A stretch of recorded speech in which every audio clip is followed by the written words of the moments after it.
Should we start now? तो जैसा कि हम सबको पता है कि लास्ट क्लास जो था हमारा, उसमें हम लोगों ने शुरू किया था न्यूटन्स लॉज ऑफ मोशन। वो और बात है कि हम लोग बैक डोर एंट्री ले रहे थे। नॉर्मली जिधर से हम लोगों ने स्टार्ट किया क्लास को, उस तरफ से बहुत कम टाइम ऐसा होता है कि स्कूल में या क्लासेस में स्टार्ट ली जाती है। हम लोगों ने सबसे पहले न्यूटन्स लॉज ऑफ मोशन में न्यूटन साहब की कोई बात ही नहीं की। बहुत सारी बात होनी है, कोई बात नहीं की। देन सीधे चले आए हम लोग फोर्स के तरफ, फोर्स को डिफाइन किया। फिर ये कहा कि फंडामेंटल फोर्सेस सिर्फ 4 होते हैं। कौन कौन से? Gravitational force, electromagnetic force, strong nuclear force और वीक न्यूक्लियर फोर्स। इतने थे, इसके अलावा तो था नहीं। ग्रेविटेशनल फोर्स को हम लोगों ने रिकॉल किया, हालांकि वो स्टैंडर्ड 9 के सिलेबस में था फिजिक्स पढ़ते समय, फिर भी ऊपर ऊपर देखा, बाहर बाहर बात हुई उसके बारे में और वहाँ से आगे चले। उसमें एक बहुत इम्पॉर्टेंट बात निकल कर सामने आई थी, F = mg। ओरिजिनल फार्मूला कुछ और था, वो कन्वर्ट हो रहा था F = mg में। देन हम लोग थोड़ी सी बात करें न्यूक्लियर फोर्स, इलेक्ट्रोस्टैटिक्स फोर्स की, जो कि एक अच्छा एग्जाम्पल है इलेक्ट्रोमैग्नेटिक फोर्स का।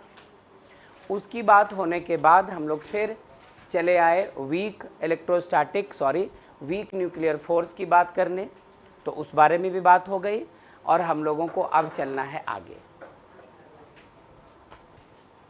11 बजे ही कह रहा था sir I am feeling sleepy, अब रहने दीजिए प्लीज़। इसका व्हाट्सएप में अलग मैसेजेस था और चैट बॉक्स में अलग, एक ही बार किया चैट बॉक्स में। ठीक है, कोई बात नहीं। हाँ बच्चों, चले। तो अब आज हम लोगों को क्या करना है उस पर फोकस कीजिएगा। आज आपको कल से और ज़्यादा मज़े आने वाले हैं, क्योंकि कल आपके करने लायक कोई काम नहीं था। हाँ, और आज से ही आप ही करोगे सारे काम। हर एक चीज़ एक नई चीज़ होगी, उसमें एक नए टाइप का इंटरेस्ट होगा और उनको कनेक्ट कर कर कर जोड़ कर हम लोग न्यूमेरिकल प्रॉब्लम्स और इसके थ्योरी वगैरह की बात करेंगे। ठीक है, तो ठीक है बच्चों, जो बच्चे ऑनलाइन हैं एक आवाज़ दे दीजिए प्लीज़। Yes sir. बहुत अच्छी आवाज़ है। Go for Indian Idol. चलते हैं आगे।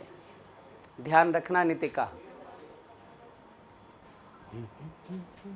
Okay sir. ओके, मतलब ध्यान रखोगी इसलिए ओके कहा कि इंडियन आइडल के लिए जा रही हो इसलिए ओके कहा, क्योंकि दो बातें थी एक साथ। दोनों के दोनों, लिए। Very good. चलो ठीक है, सुनना।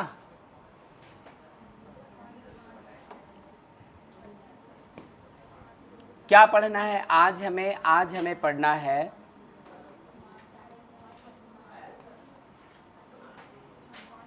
Different forms of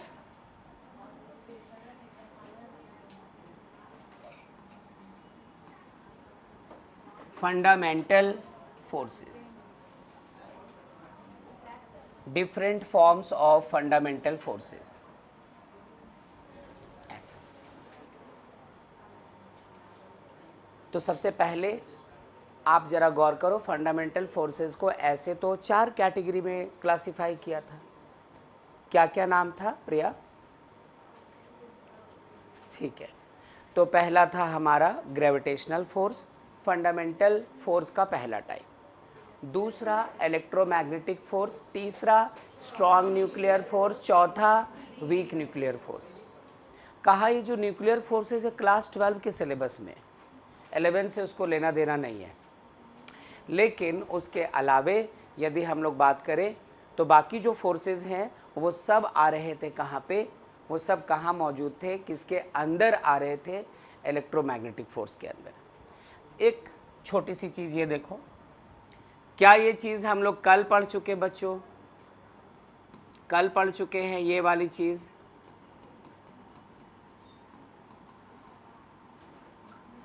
gravitational force, बिल्कुल। लेकिन पिछले क्लास की तरह हम लोग इसमें हाफ एन आवर नहीं लगाने जा रहे।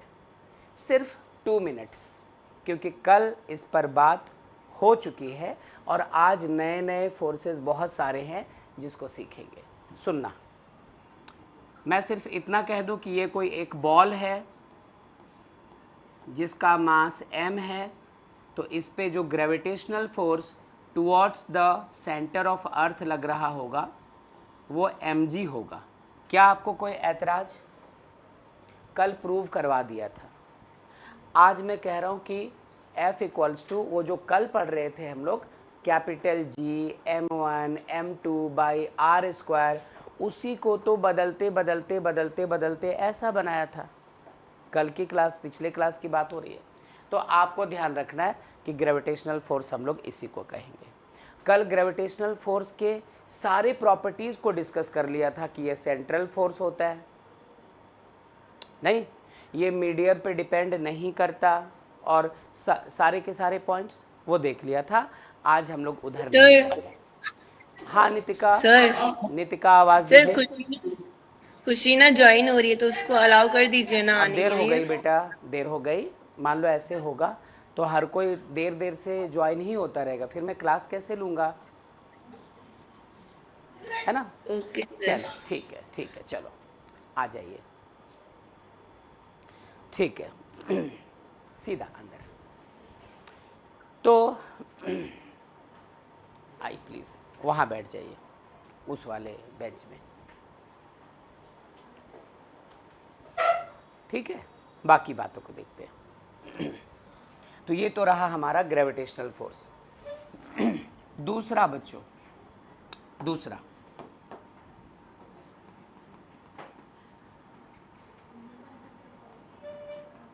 टेंशन फोर्स, कभी नाम सुना है?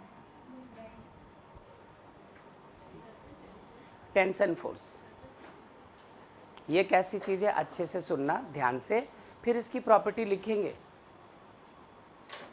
फिर इसकी प्रॉपर्टी लिखेंगे हम लोग। सपोज ये कोई एक रस्सी है, ये कोई एक रोप है, कोई धागा है, ऐसा कुछ, और इस धागे को, हाँ, इस धागे को हम लोग यहाँ से इस तरफ फोर्स लगाओ। कौन सा फोर्स लगाया है? External force. यहाँ से आप इस तरफ फोर्स लगाओ। कौन सा फोर्स लगाया है? External force. तो यूं ही कोई एक रस्सी, कोई एक धागा लेकर उसके दो एंड्स में आप होल्ड करें, इस वाले हाथ से इधर खींचना शुरू करें और इस चुटकी में बंद करके इसको इधर खींचना शुरू करें।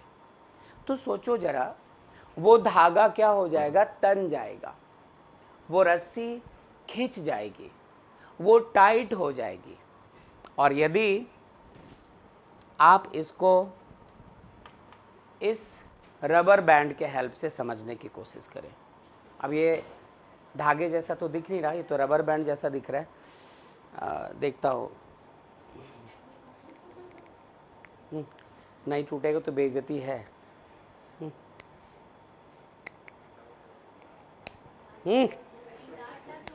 हाँ, उधर से आवाज़ आई, संध्या ने आवाज़ लगाई, कहीं दांत ना टूट जाए। ठीक है, ये लो, इसको आप रस्सी समझो, इसको आप धागा समझो, स्ट्रिंग है, एक रोप है, कुछ भी है। अब इसके एक एंड को आपने इधर से पकड़ा, एक एंड को इधर से पकड़ा, और आप इनको स्ट्रेच करना शुरू करो। स्ट्रेच होती गई, होती गई। क्या मेरे दोनों हाथों में क्या महसूस हो रहा होगा? आपको लगता है कि यदि मेरी जगह आप होते तो आपको ऐसी फीलिंग आती कि ये रबड़ सिकुड़ना चाह रहा है वापस? तो इसमें तो ये चीज़ थोड़ी सी ज़्यादा हो जाएगी, लेकिन यदि कोई धागा भी लेते हो, कोई रस्सी भी लेते हो, जब आप उसको फोर्स लगाकर टाइट करते हैं तो वो वापस अंदर की तरफ आना चाहता है, वो वापस सिकुड़ना चाहता है। मतलब बात ऐसी है कि आपने क्या किया? बाहर की तरफ फोर्स लगाया, एक्सटर्नल फोर्स लगाया, एक इधर और एक इधर, बिल्कुल रबर बैंड की तरह। ये क्या होगा? अंदर की तरफ हम लोगों पे फोर्स लगाना शुरू करेगा बच्चों, और उस फोर्स को दिखाते हैं हम लोग कैसे? टी से। ध्यान रखना, फोर्स को दिखाते हैं हम लोग टी से। T for tension. आज तक टेंशन का मतलब आप किसको कहते थे? आपका एग्ज़ाम, आपका रिज़ल्ट, आपका यूनिट टेस्ट, आपसे होने वाली कोई गलती और गार्जियन को पता ना चल जाए, है ना? आपने स्कूल बंक किया, बंक करके कहीं और निकल गए, वो पता ना चल जाए, टेंशन वो सब था। आपके जेब में कोई तंबाकू पदार्थ कुछ छूट गया और कपड़ा धुलने चला गया है, मम्मी के हाथ ना लग जाए, ये सब टेंशन था। लेकिन यहाँ पे टेंशन का मतलब फोर्स, मैं रिपीट करता हूँ, फिजिक्स में टेंशन का मतलब फोर्स। कौन सा फोर्स? जो किसी रस्सी, किसी स्ट्रिंग, किसी धागे में, किसी रोप में प्रोड्यूस होता है जब आप उसको स्ट्रेच करते हो, जब बाहर की तरफ उसको खींच देते हो। तो ये जो टी है हमारा, ये एक तरह का फोर्स है। मतलब यदि आज तक आप फोर्स का ऐसा यूनिट न्यूटन लिया करते थे, आगे आने वाले वक्त में यदि कोई थ्योरी मिलता है, कोई न्यूमेरिकल प्रॉब्लम मिलता है, कोई कॉन्सेप्चुअल प्रॉब्लम मिलता है और आपसे कहता है find the tension produced in the rope, calculate the tension in the string, तो जब आपका आंसर आएगा बेटा, टेंशन का जो भी वैल्यू आएगा उसके साथ न्यूटन ही लगाएंगे हम लोग। जो फोर्स का यूनिट होता है वही टेंशन का यूनिट होगा। तो ये जो एक बात है ऐसी, आप इसको दूसरे तरीके से देखो। फिर से आपके पास सपोज एक रोप है, एक रोप है, लेकिन इस बार आपने इस रस्सी को, आपने इस स्ट्रिंग को, इस धागे को इधर भी नहीं खींचा, इधर भी नहीं खींचा, बिल्कुल कोई फोर्स लगाकर आप इस रस्सी को, आप इस स्ट्रिंग को स्ट्रेच नहीं कर रहे हो। ये अपने नॉर्मल कंडीशन में है, कुछ ऐसा ऐसा, ठीक है। तो जब तक कोई धागा, कोई रस्सी, कोई स्ट्रिंग खींची ना जाए तब तक उसमें कोई टेंशन प्रोड्यूस नहीं होता। सुना? जब आप उसको पुल कर लेंगे, खींच लेंगे, तभी ये वापस आपको अंदर पहले की तरह बनने के लिए अंदर की तरफ टेंशन लगाना शुरू करेगा। तो यदि यहाँ पे ऐसा ना हो, बल्कि ये जो रस्सी है ना थोड़ी सी, वो कुछ ऐसे सिकुड़ी हुई सी है, स्लैग्ड है रस्सी, बिल्कुल सिकुड़ी हुई सी, आपने इस पर कोई एक्सटर्नल फोर्स लगाया ही नहीं। तो जब एक्सटर्नल फोर्स नहीं लगाया, जब रस्सी को खींचा नहीं है, जब उसको स्ट्रेच नहीं किया है, तो उसमें कोई टेंशन भी प्रोड्यूस होने वाला नहीं है। रस्सी तनेगी ही नहीं, टेंशन होगा ही नहीं, रस्सी टाइट होगी नहीं। तो इस केस में आप टेंशन को क्या कह सकते हैं? Zero Newton. बार बार बोल रहा हूँ कि टेंशन एक टाइप ऑफ फोर्स ही है। तो यदि फोर्स का यूनिट न्यूटन होता है, तो टेंशन भी जब हम लोग कैलकुलेट वगैरह करेंगे तो इसका यूनिट न्यूटन ही लिखेंगे। ठीक है, क्या यहाँ तक ठीक? जो बच्चे ऑनलाइन है बताएं, यहाँ तक ठीक है बच्चों? Yes sir. बहुत अच्छी बात, बहुत अच्छी बात। तो मेरा कहना है कि ये सिकुड़ कैसे गई? मान लो कि आप इस रस्सी को टेबल पे बिछाकर, एक आपके पास प्लेन सरफेस है, उस पर रस्सी आपने रख दिया और उल्टा खींचने के बजाय एक फोर्स इधर से एक फोर्स इधर से लगाकर और इसको सेलेक्ट कर दिया। मतलब फोर्स लगाया है बट इधर से, एक्सटर्नल फोर्स लगाया है, क्यों नहीं लगाया? लगाया है, लेकिन अंदर की तरफ, जिसके वजह से ये सिकुड़ गई है रस्सी। तो ऐसे केस में टेंशन हो चुका होता है जीरो। क्या बोर्ड पे अब तक जो बातें हैं हम लोग एग्री करते हैं उससे? कुछ खास तो बोला नहीं।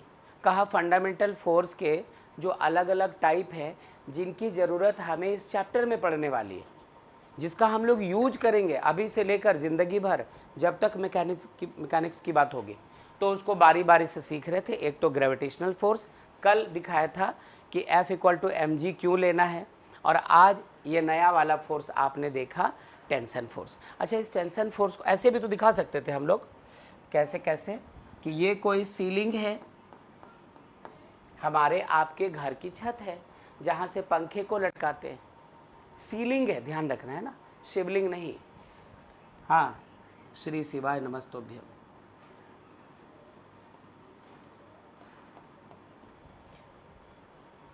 एक बॉल, इस धागे से हम लोगों ने सिर्फ बांध कर लटका दिया है और कुछ नहीं।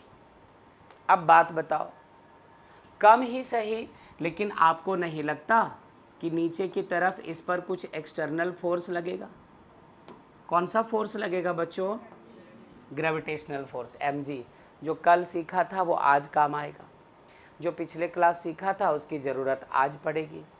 तो ये हमारा mg नीचे की तरफ, और जिस डायरेक्शन में आपने एक्सटर्नल फोर्स लगाया होता है, जिधर स्ट्रिंग को, रोप को, रस्सी को स्ट्रेच किया होता है, हमेशा उसके ऑपोजिट टेंशन फोर्स प्रोड्यूस होता है। मतलब यदि mg नीचे लग रहा है तो टेंशन लग रहा होगा ऊपर की तरफ। अब मैं इसके बारे में क्या बोलूँगा, थोड़ी थोड़ी बात बोलूँगा, सुनना जरा, सुन लो। जरा बात को देखते हैं, फिर आगे बातचीत करेंगे। ग्रेविटेशनल फोर्स का एरिया यहीं तक था, ठीक है। मैं यहाँ पे इसके बारे में कुछ कुछ लिख रहा हूँ। पॉइंट नंबर 1 बच्चों, कि ये इलेक्ट्रोमैग्नेटिक फोर्स का ही एक टाइप है। कल के ऑनलाइन क्लास में आप थे? ओके। कैसा फोर्स हुआ ये?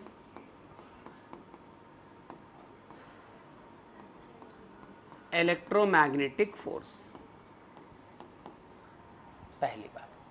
दूसरा, इसका नेचर कैसा होता है? ऑलवेज पुलिंग होता है।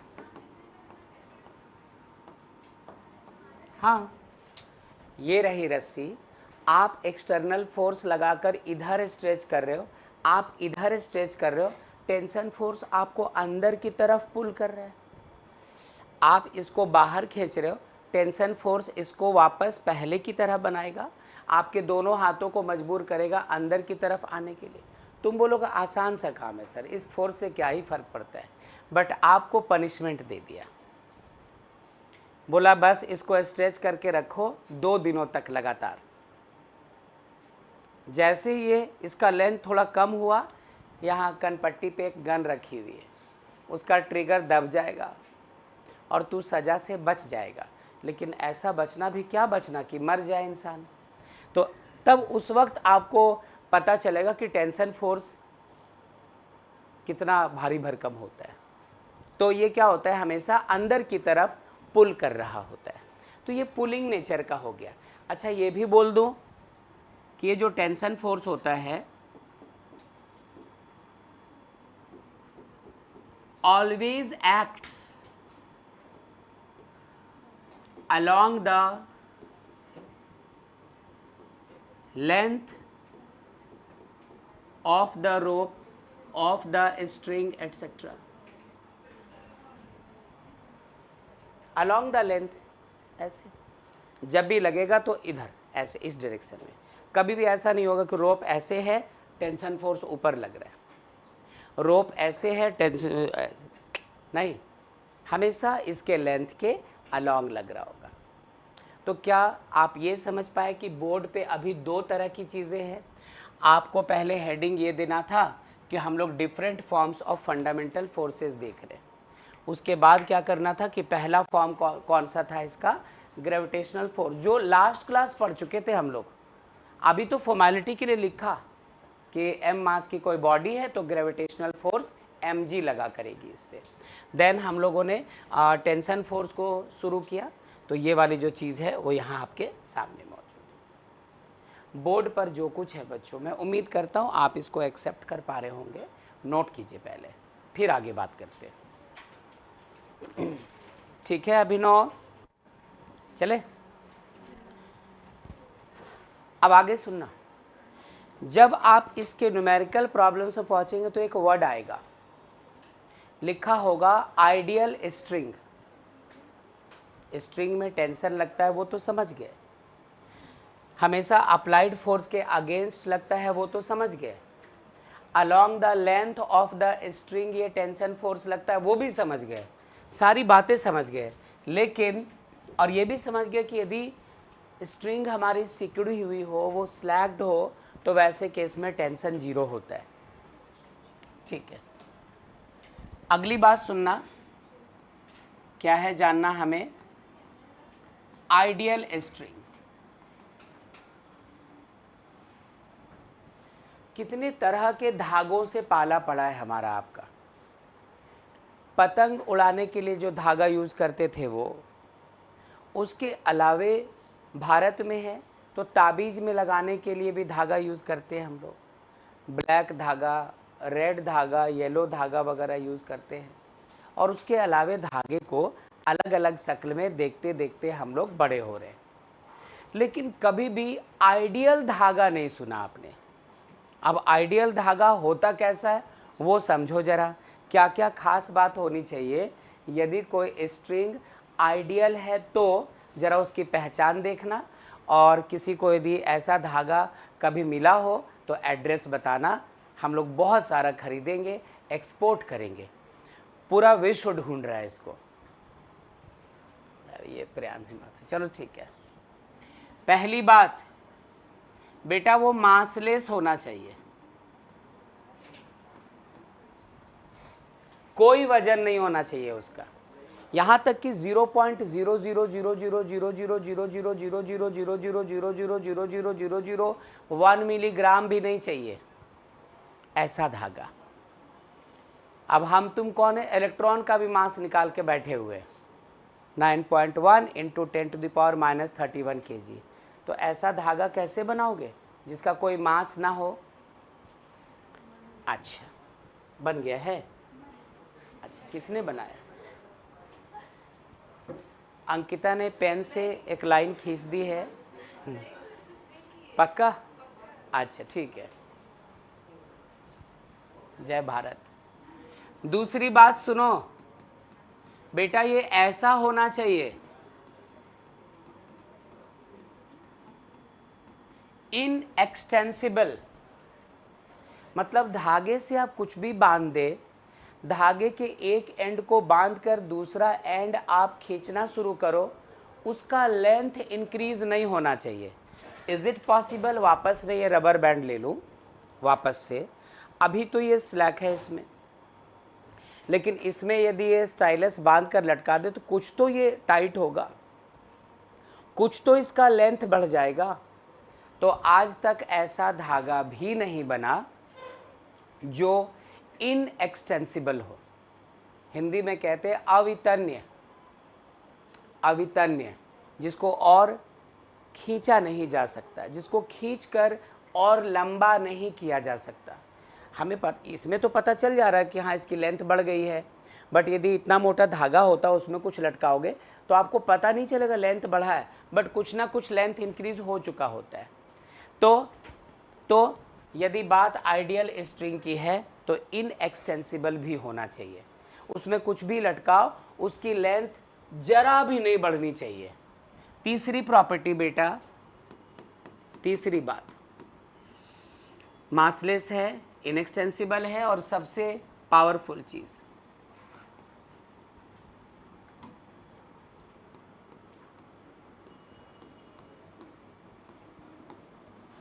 और कैसा होना चाहिए उसको? अनब्रेकेबल, दुनिया की कोई ताकत उसे तोड़ ना सके। अब कुछ को याद आ रहा कि कॉबलर अंकल के पास धागा है, हम लोग कई बार कोशिश करें, वो आज तक नहीं तोड़ पाए, हाथ में निशान पड़ जा रहा था तो छोड़ दे रहे थे। अरे मशीन से भी नहीं तोड़ सको उसको आप सिंपल मशीन अप्लाई करो तब भी नहीं तोड़ सको ऐसा।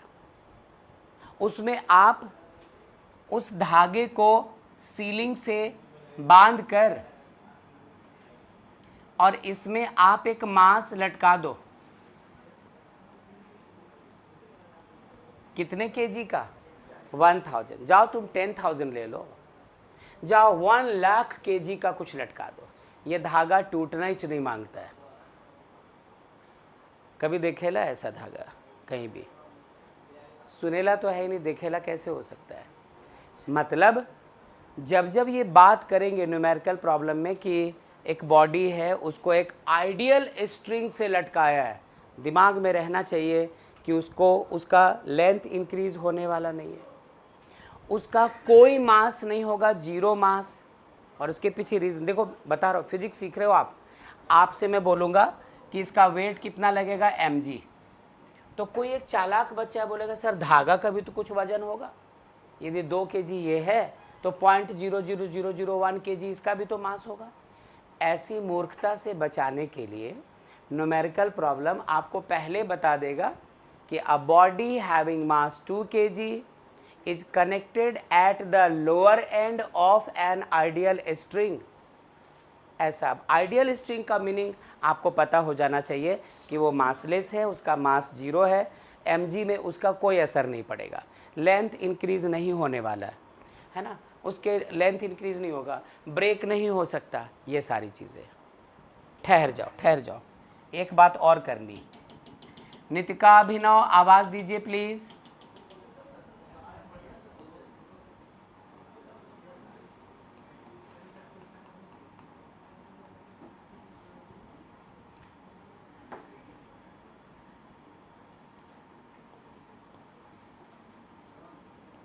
क्या कहा आपने? 1000 kg, 10,000 kg, जो भी कहा। अब बताओ, यदि आप इसको m से दिखा देते हो इसके मास को, तो इस ब्लॉक पे सबसे पहला फोर्स कौन सा लगेगा? ग्रेविटेशनल फोर्स, धरती माता की वजह से लगा हुआ फोर्स। इसका वेट कितना बच्चों? कितना बोलो ना? mg। अब लास्ट क्लास की तरह F equals to capital G capital M small m divided by r square, वो नहीं करने वाला। कल बात हो चुकी थी, जितना बोर करना था, परेशान करना था, कल कर दिया था आपको। अब आज के बाद से इस चैप्टर में मज़े ही मज़े, बस समझ लो कि बदो बदी ऐसा समझ लो, है ना। चैप्टर पढ़े कदी कदी, हाँ बदो बदी। सुनो, ये हमारा क्या हो गया? mg। जब mg इधर तो राम जी किधर? टेंशन ऊपर। ठीक है। एक और बात, कांटेक्ट फोर्स है, जहां रस्सी के साथ कुछ कांटेक्ट हुआ वहां रस्सी स्ट्रेच हो गई और टेंशन प्रोड्यूस होगा। सुनो मेरी बात, यहां पे तो आप देख रहे हो कि इस स्ट्रिंग का ये वाला एंड इस ब्लॉक के साथ कांटेक्ट में, यहाँ पे वेट लग रहा mg, इसके अगेंस्ट ऊपर लग गया टेंशन। भूलना मत, यहाँ पे भी तो कांटेक्ट है, यहाँ पे भी कांटेक्ट, यहाँ पे टेंशन का डायरेक्शन इधर। अब ऐसा मत सोचना कि टेंशन ऊपर लगा है तो ऊपर की तरफ ही यहाँ से लेकर यहाँ तक कांटेक्ट चेंज हुआ। I repeat, point of contact, her point of contact पे स्ट्रिंग को स्ट्रेच करने वाले ताकत के अगेंस्ट टेंशन फोर्स प्रोड्यूस होता है। यहाँ पे यदि इस आधे हिस्से को देखो तो आखिर इस स्ट्रिंग को क्यों स्ट्रेच होना पड़ा, क्यों खींचना पड़ा, क्यों टाइट होना पड़ा? इसके कारण। तो ये है इसका दुश्मन, टेंशन इसके अगेंस्ट इस तरफ। मान लो यहाँ पर बंधी हुई नहीं होती रस्सी है, आप इसको कट कर देते, न्यूमेरिकल आएगा। न्यूमेरिकल आएगा कि एक एलिवेटर है, एक लिफ्ट है, उसमें कोई एक पर्सन सवार है, 70 kg उसका मास है, अचानक से लिफ्ट की जो रस्सी है वो टूट जाती है। अब टूट जाती वो तो बोलकर चला जाएगा, कॉन्सेप्ट नहीं होगा तो आप कैसे सोचोगे? टूटने का मतलब वो जो केबल है लिफ्ट का वो स्लैक हो जाएगा, उसका टेंशन 0 लेना है। कैसे समझोगे आप? सपने में थोड़ी आने वाला है, आपको इसको टाइम देना पड़ेगा, कॉन्सेप्ट सीखना पड़ेगा, तब वहाँ पर अप्लाई कर पाओगे, वरना मास्टर जी तो बना के निकल जाएंगे। हाँ चलो, यहाँ पर एक और बार ये बंधा है, यदि ये बंधा हुआ नहीं होता तो यहाँ पे रस्सी टाइट नहीं होती। तो यहाँ पर ये जो सीलिंग है ये इसके लिए एक पॉइंट ऑफ कांटेक्ट के जैसा बिहेव कर रहा है और इसके ऑपोजिट हम लोगों को क्या देना पड़ेगा? टेंशन। ज़रा देख लो डायग्राम अच्छे से, जो बात है उन चीज़ों को समझ लीजिए। बच्चों आवाज़ दीजिए। अभिनव, नितिका, पिछली बार आवाज़ नहीं दिया था।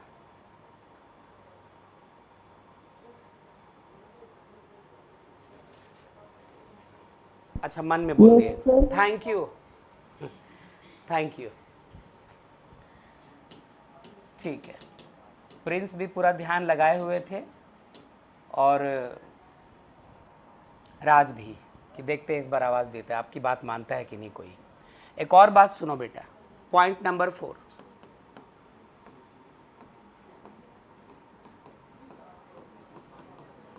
The tension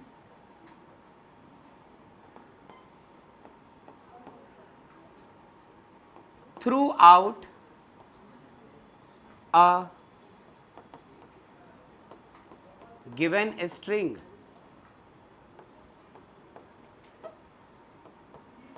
remains the same। नहीं समझ में आया? यदि आपको ऐसा सिस्टम दे रखा है कि एक ही रस्सी है, वही रस्सी वही धागा यहाँ कहीं पे बंधा है, यहाँ आने के बाद इधर मुड़ गया, यहाँ आने के बाद ऐसे, यहाँ आने के बाद ऐसे, एक चीज़ का ध्यान रखना, through out the rope, through out the string tension fixed होता है। मतलब यदि यहाँ पे टेंशन टी है, यहाँ पे टेंशन टी है, बीच वाले हिस्से को सोचोगे यहाँ पर भी टेंशन क्या होगा, टी। तुम सोचोगे यहाँ पे टेंशन क्या होगा, टी। यहाँ पे भी टेंशन टी, यहाँ पे भी टेंशन टी, यहाँ पे भी टेंशन टी, यहाँ पे भी टेंशन टी, यहाँ पे भी टेंशन टी, यहाँ पे भी टेंशन टी, यहाँ पे भी टेंशन टी, यहाँ पे भी टेंशन टी, ऐसे। डायरेक्शन क्यों चेंज हो गया? तो इसके लिए आपको अभी बता रहा था मैं कि पॉइंट ऑफ कांटेक्ट को देखना, किसके किसके वजह से वो रस्सी टाइट हुई है, किस किस कारण वो रस्सी में खिंचाव आया है, वो तनी हुई है, वो स्ट्रेस्ड हुई है, इन दोनों की वजह से। तो इसके आसपास के एरिया में टेंशन इस फोर्स के अगेंस्ट, इस बॉक्स के अगेंस्ट, क्योंकि इसकी वजह से ये एक फैक्टर है इसको स्ट्रेच करने वाला, और इसके आसपास के इलाके में सीलिंग के अगेंस्ट। तो इस बात का ध्यान रखना कि पूरे थ्रेड में, पूरे रोप में, पूरी रस्सी में टेंशन हमेशा क्या होता है, सेम, वो बदलता बदलता नहीं है, बशर्ते रस्सी ना बदल जाए। इस बात का भी ध्यान रखना। यदि स्ट्रिंग चेंज हो गई, यदि धागा चेंज हो गया, तो टेंशन भी चेंज हो जाएगा। एक धागे में हमें टेंशन दिखाना पड़ेगा T1 और दूसरे में टेंशन दिखाना पड़ सकता है T2। यदि तीसरा टुकड़ा है धागे का तो T3, कुछ भी हो सकता है। आई थिंक यहाँ तक सब कुछ ठीक है। आप एक बार कर लो नोट, फिर चलेंगे आगे। नोट कर लीजिए ज़रूर। अब मेरे सवालों का जवाब दो। 3-4 सिचुएशंस में दे रहा हूँ इसी तरह के, हर एक में आपको टेंशन का डायरेक्शन दिखाना है ना। 3-4 डायग्राम्स मिलेंगे, उसमें आपको बताना होगा कि फर्स्ट केस में टेंशन का डायरेक्शन किधर, केस 2 में टेंशन का डायरेक्शन किधर, केस 3 में किधर, केस 4 में किधर, ये सब। ठीक है हुमा? गुड। ठीक है, सुनना सुनो बच्चों, ध्यान दीजिएगा।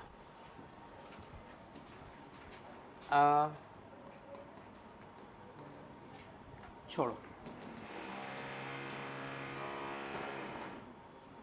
नंबर 1, ये रही सीलिंग, यहाँ से एक धागा है और यहाँ पे एक मास। आपको ये बताना है कि इस वाले स्ट्रिंग में टेंशन का डायरेक्शन किधर होगा। केस 2 सुनना, केस 2 ऐसा है कुछ,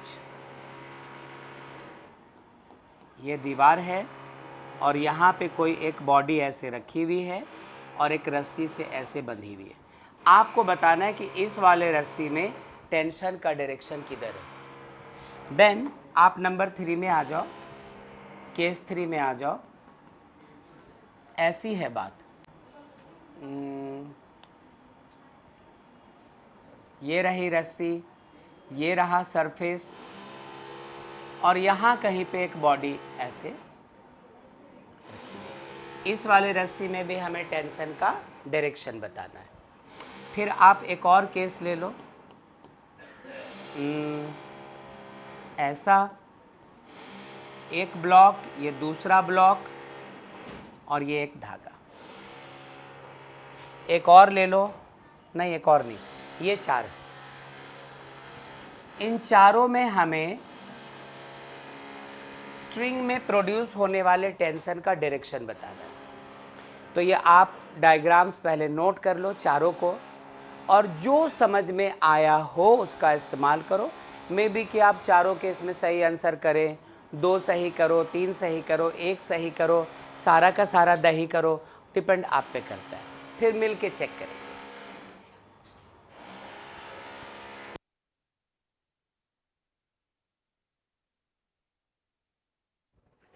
कोशिश हो चुकी होगी।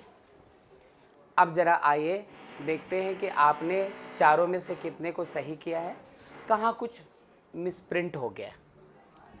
जानबूझ के गलती नहीं होगी, गलती से आपने गलती कर दिया होगा। इसका mg किधर दिखाया आपने?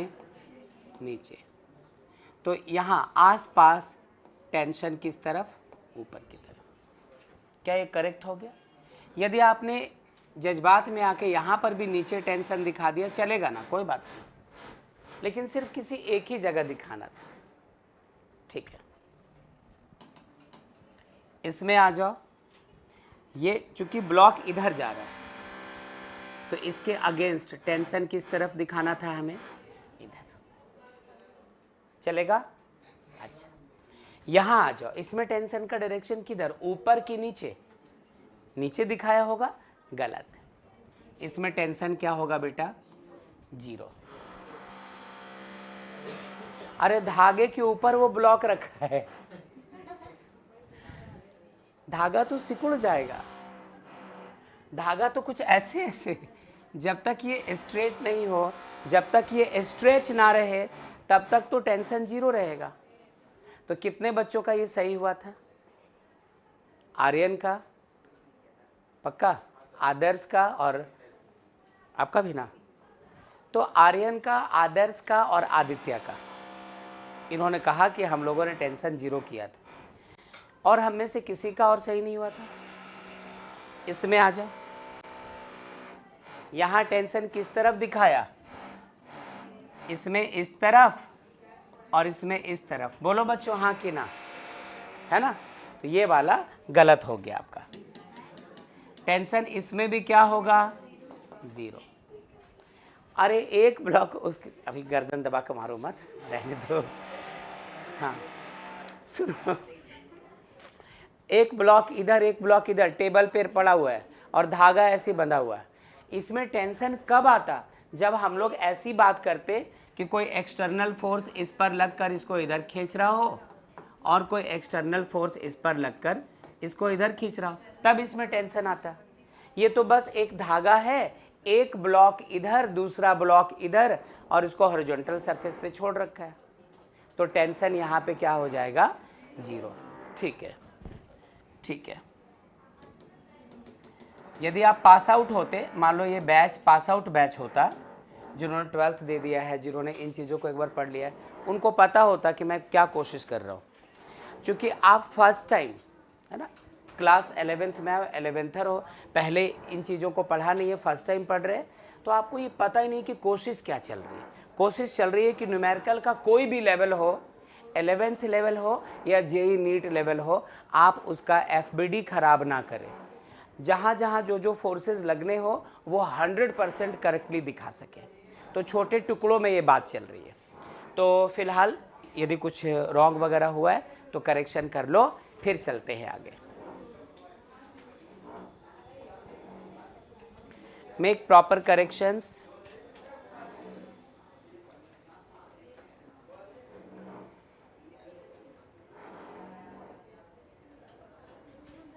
ठीक है, आगे चलें। अभिनव, नितिका, आगे बढ़े हम लोग। नेक्स्ट, तीसरा, कौन कौन सा फोर्स देख लिया हम लोगों ने कौन कौन सा देखा? ग्रेविटेशनल फोर्स देख लिया जो कि फंडामेंटल फोर्स का एक टाइप था।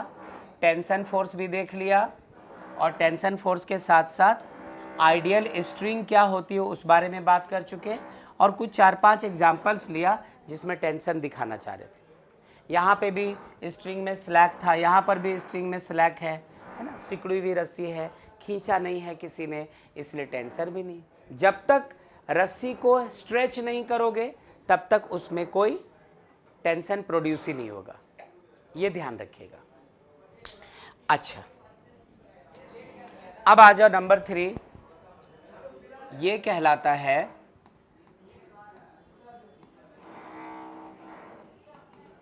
नॉर्मल रिएक्शन, या फिर आप कह दीजिए रिएक्शनल फोर्स। सीखना अच्छे से बच्चों, ठीक है। ये रहा कोई एक हॉरिजॉन्टल सरफेस, और ये इस पे रखी हुई कोई एक बॉडी। ये कोई डेस्क हो सकता है, कोई टेबल हो सकता है, फर्श हो सकता है ना, कुछ भी, और इसके ऊपर कोई एक बॉडी रखी हुई है इस तरह से। यदि इस बॉडी का मास m है तो सबसे पहले इस पर gravitational force vertically downward direction में लगना शुरू होगा, जिसको mg कहा करेंगे हम लोग। तो मास m है तो इसका वेट, इस पर ग्रेविटेशनल फोर्स क्या लगा है? mg। अब न्यूटन्स थर्ड लॉ अभी पढ़ा नहीं दिया है, अभी तो कहा कि हम लोग न्यूटन्स लॉज ऑफ मोशन पढ़ने जा रहे हैं, लेकिन थर्ड लॉ को तो हम लोग बचपन से जानते हैं, क्लास 9 में भी पढ़ चुके थे हम लोग इसको। To every action there is, Michael Jackson बोल रहे हैं, to every action there is equal and opposite reaction. यही तो पढ़ा था, जितना एक्शन उतना रिएक्शन, यही तो जानते हैं हम लोग। यदि ऐसी बात है तो इस वाले ब्लॉक ने, ध्यान से देखना, इस वाले ब्लॉक ने इस हॉरिजॉन्टल सरफेस पे कुछ फोर्स लगाया है, और वो फोर्स है mg। जितना mg इसकी वजह से नीचे लग रहा, इतना ही रिएक्शनल फोर्स नॉर्मल रिएक्शन ऊपर की तरफ लगता है, जिसे हम लोग कभी कभी कैपिटल N से दिखाते हैं और कभी कभी कैपिटल R से दिखाते हैं। R stands for reaction, N stands for normal. तो आप N से दिखाओ तो भी नॉर्मल फोर्स, आप कैपिटल R से दिखाओ तो भी नॉर्मल फोर्स। सुना? तो हम लोगों को अभी इसकी बात करनी है बच्चों, इसकी बात करनी है। तो इसके बारे में भी हमें बताना पड़ेगा, क्या क्या बात हम लोग इसके बारे में कर सकते हैं। सबसे पहली बात ये कर सकते हैं, ये देखो, ये हमेशा सरफेस के परपेंडिकुलर लग रहा होता है। जिस सरफेस पे बॉडी रखी हुई है उस सरफेस से 90 ही बनाता है नॉर्मल रिएक्शन। मतलब क्या कह सकते हैं? Always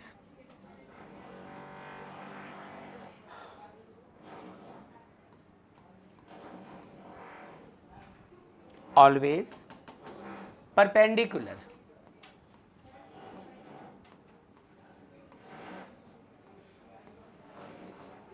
to the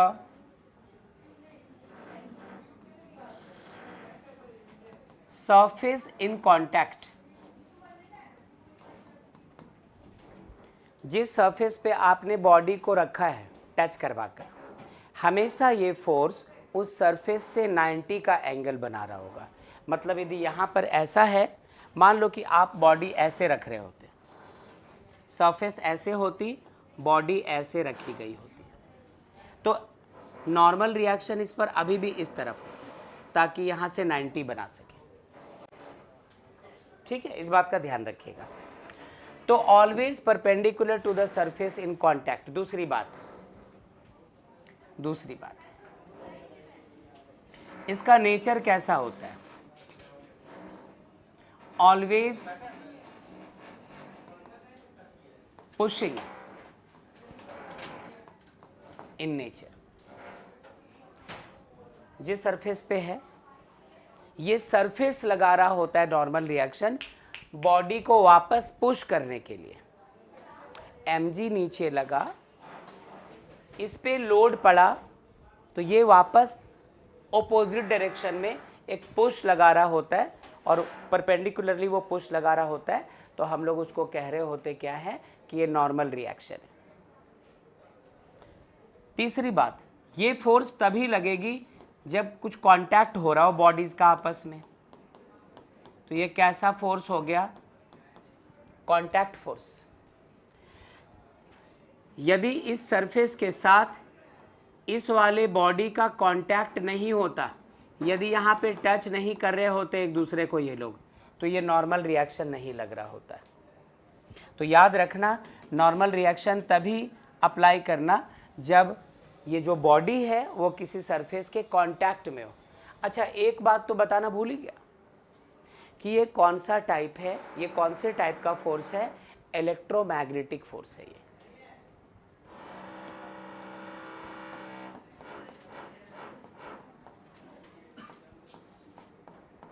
electromagnetic force. देख लीजिए जरा, चेक कर लो सब कुछ अच्छे से, जो भी बात है वो। जो बच्चे ऑनलाइन है देख लीजिए please.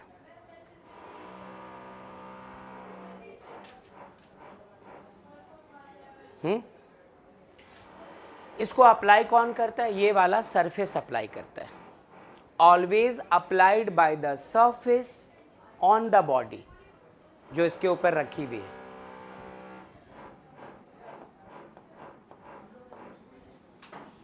Always applied by the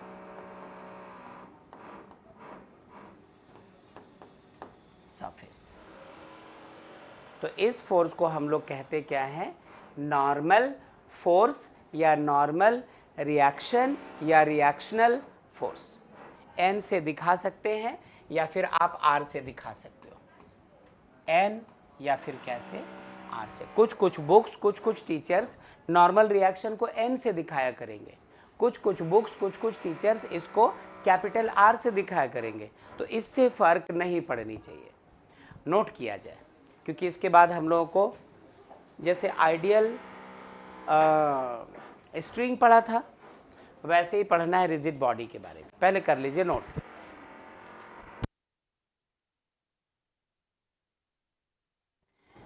ठीक है, एक और चीज देखिएगा, और वो चीज क्या है?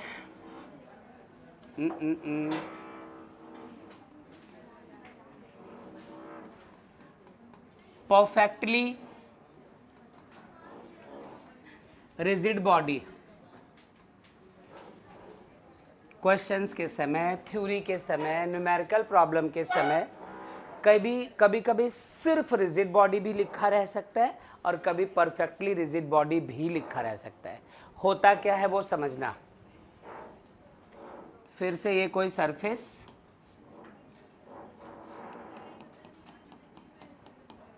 और इस पर आप रख दो कोई एक बॉडी। अब अच्छे से सुनना। कभी ऐसा सुना है कि कोई बहुत बड़ा स्टेज प्रोग्राम हो रहा था,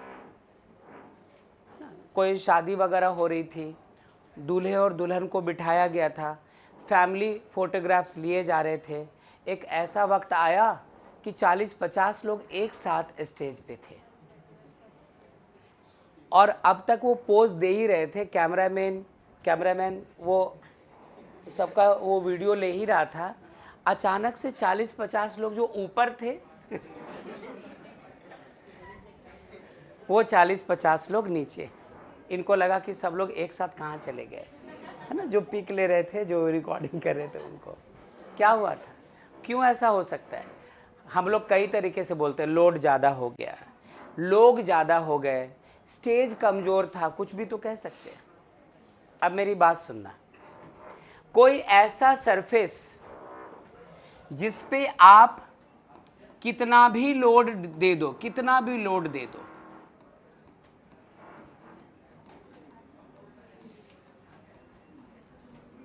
कितने भी केजी का लोड दे दो आप,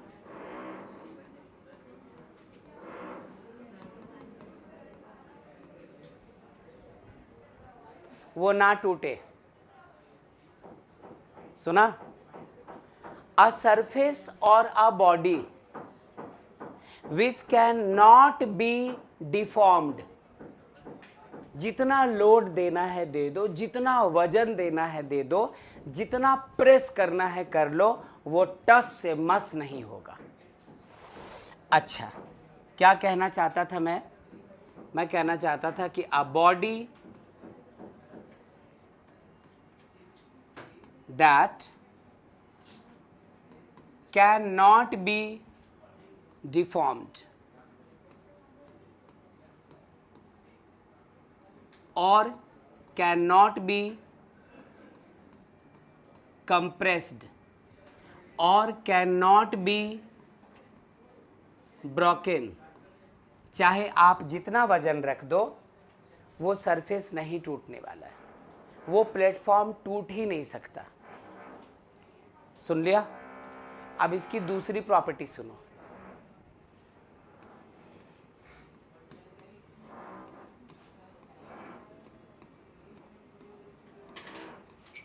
ऐसी कोई चीज़ दुनिया में हो ही नहीं सकती कि आप वज़न बढ़ाते जाएं बढ़ाते जाएं बढ़ाते जाएं और वो टूटे ही ना, क्रैक ही ना आए, उसमें दरार ना पड़े, ऐसा कुछ बना ही नहीं आज तक। लेकिन फिजिक्स आपसे कहा करेगा कि जो सरफेस है वो रिजिड सरफेस है, ये जो बॉडी है वो रिजिड बॉडी है, परफेक्टली रिजिड बॉडी है। तो आपको ये मान के चलना पड़ेगा कि उस पर कितना भी लोड डाल दे, उस पर कितना भी वजन डाल दे, वो टूटने फूटने वाला नहीं है। ठीक है? ये दो बातें मुझे आपको इसके बारे में बतानी थी। और क्या बतानी है बात? जज्बात में आके बहुत सारे जीरोज ले चुके हैं हम लोग, है ना? इतना भी नहीं होना चाहिए।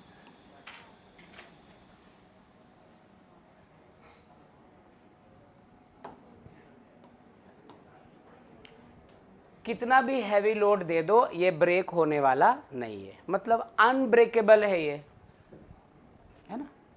अनब्रेकेबल है, ऐसा कह दो।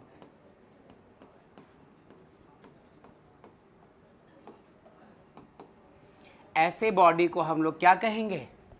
रिजिड बॉडी या परफेक्टली रिजिड बॉडी। यहाँ तक कि धूप लगे तो धूप से फैले नहीं, हीट होकर के कोई भी चीज़ एक्सपैंड नहीं होता है क्या? ठंड, उसको ठंडा करो तो सिकुड़ती नहीं है क्या बॉडी? वो भी नहीं होना चाहिए। तो कोई ऐसी चीज़ जो गर्मी से फैले नहीं, ठंड लगे तो सिकुड़े नहीं, उस पर कितना भी वजन दे दो वो टूटे नहीं, ब्रेक ना हो। और सच्चाई है कि ऐसी कोई चीज़ दुनिया में है नहीं, लेकिन फिजिक्स इस चीज़ को इमेजिन करेगा ताकि आपको न्यूमेरिकल्स के वक्त कुछ मिसकॉन्सेप्शन ना हो। नोट कर लीजिए, नोट कर लीजिए बच्चों। Real life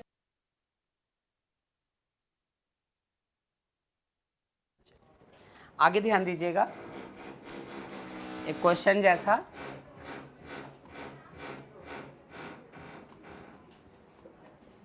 find the direction of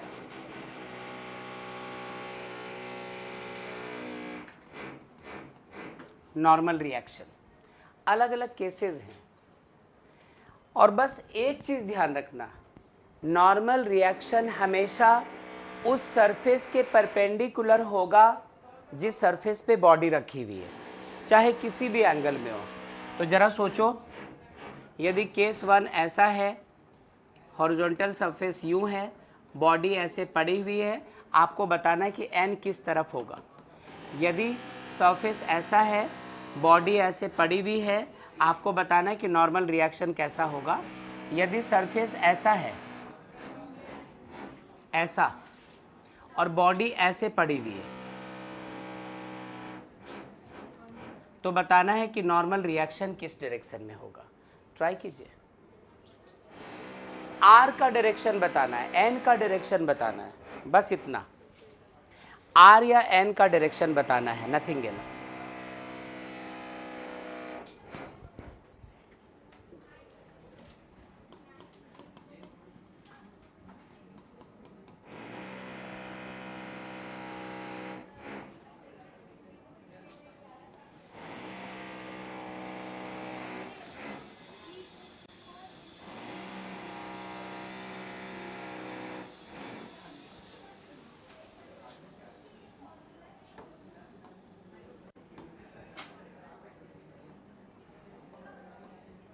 इस तरह से एक और ले लो, लास्ट।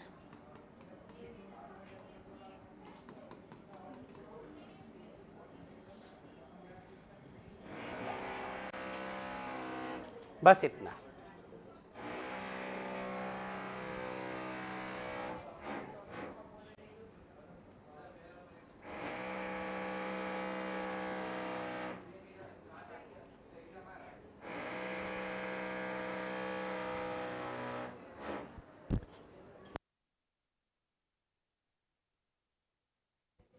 आइए देखते हैं इसको।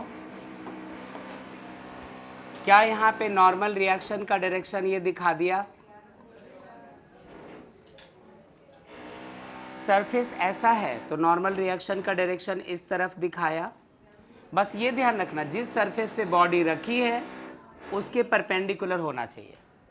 यहाँ पे क्या होगा, यहाँ पे अब ये सरफेस ऐसे जा रहा, बॉडी ऐसे रखी हुई है, आप इसको ऐसे दिखा दो, दो दो है तो एक ऐसे दिखा दिया, एक ऐसे दिखा दिया। यहाँ पे कोई नॉर्मल रिएक्शन नहीं होना चाहिए बच्चों। सीलिंग से चिपका के रखी हुई बॉडी को, ना कुछ एक्शन हो रहा। जब एक्शन नहीं होगा तो रिएक्शन काहे का? तो दैट्स वाई यहाँ पे कुछ नहीं होगा। यहाँ पे क्या कर सकते हैं, इसके परपेंडिकुलर डायरेक्शन में n1, इसके परपेंडिकुलर डायरेक्शन में n2, इसके परपेंडिकुलर डायरेक्शन में n3। ठीक है, तो इस तरह चेक कर लीजिए जरा। 6 एक और रह गया। हाँ, क्या होगा इसमें? कुछ नहीं, कुछ एक्शन हो ही नहीं रहा है, चिपका हुआ है। जब तक एक्शन नहीं तब तक रिएक्शन काहे का? ठीक है, चलो नितिका आवाज दीजिए और अभिनव भी।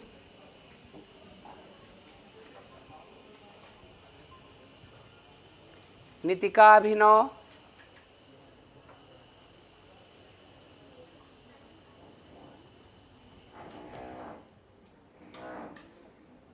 कुछ आवाज नहीं,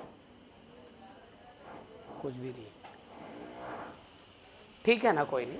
ये कर लिया यहाँ तक? अच्छा, जरा इसको देखो, नंबर कौन सा, 6 या 7? 7।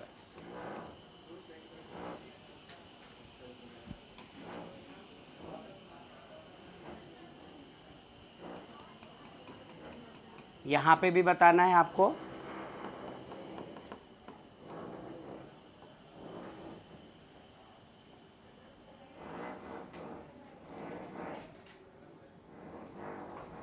ये कोई बच्चा नहीं है, सुनो पहले।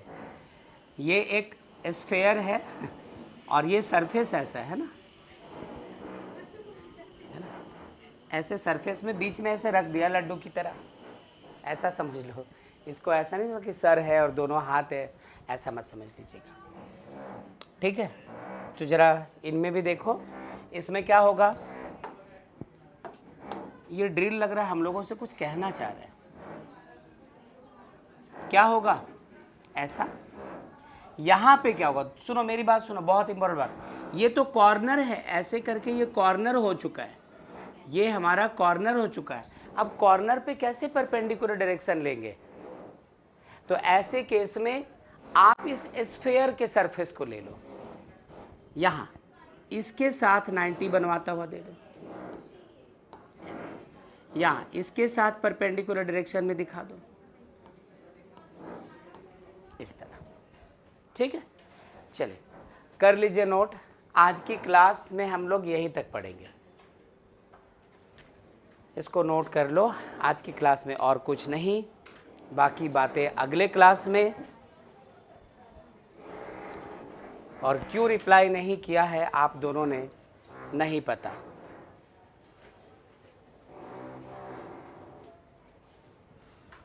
है तो कनेक्टेड, पर चलो ठीक है।